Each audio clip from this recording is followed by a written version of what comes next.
السلام علیکم ناظرین، ایک دھماکےدار خبر، دکاندار پر چھری سے حملہ کرنے والی امیر زادی کی شناخت ہو گئی ہے۔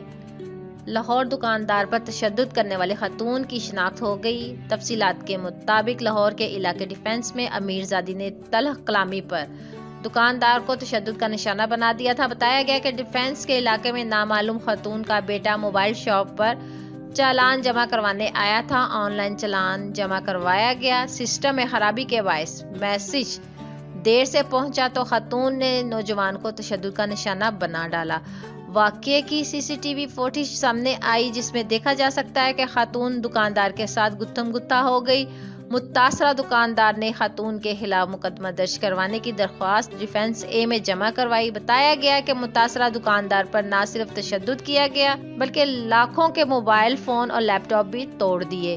کینٹ پولیس نے دکاندار عظیم کی درخواست پر کارروائی کا آغاز کر دیا گیا۔ A S P defence Salman Zafar کا کہنا تھا کہ متاثرہ نوجوان عظیم کا میڈیکل کروایا جا رہا ہے۔ میڈیکل رپورٹ کی روشنی میں مزید کارروائی عمل میں لائی جائے گی۔ کسی کو بھی قانون ہاتھ میں لینے کی اجازت ہرگز نہیں دی۔ پولیس کی جانب سے خاتون کی شناخت بھی کر لی گئی ہے۔ خاتون کا نام عاصمہ غضنفر ہے جو ڈیفنس کی رہائشی ہے۔ جلد گرفتار کر لیا جائے گا۔ پولیس نے امید ظاہر کی ہے کہ خاتون کی شناخت ہو چکی ہے اور اب انہیں جلد ہی گرفتار کر لیا جائے گا۔ خاتون کو گزشتہ روز تھانے میں بھی طلب کیا گیا تھا، وہ پیش نہ ہوئی۔ پولیس کی کوشش ہے کہ معاملے کو جلد از جلد حل کر لیا جائے۔ واضح رہے کہ سوشل میڈیا پر اس واقعے میں سخت رد عمل دیکھنے میں آیا تھا۔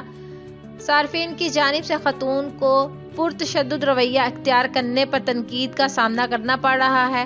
چند روز قبل فیصل آباد میں لڑکی نے ساتھیوں کے ہمراہ فارمیسی پر دھاوا بول دیا تھا۔ سوشل میڈیا پر ایک ویڈیو وائرل ہوئی تھی جس میں ایک لڑکی کو چند لوگوں کے ہمراہ ایک نوجوان پر تشدد کرتے ہوئے دیکھا گیا۔ اس طرح کے واقعات کو لے کر سوشل میڈیا پر بہت تنقید کی جا رہی ہے۔ تو ناظرین، اس ویڈیو کو لے کر آپ کی کیا رائے ہے؟ اپنی قیمتی رائے کا اظہار نیچے کمنٹ سیکشن میں ضرور کریے گا اور ویڈیو کو لائک کرنے کے ساتھ ساتھ ہمارے چینل کو بھی سبسکرائب کر دیجیے گا تاکہ لیٹسٹ اپڈیٹ سب سے پہلے آپ لوگوں تک پہنچ سکے۔ اپنا ڈھیر سارا خیال رکھیں۔ اللہ نگہبان۔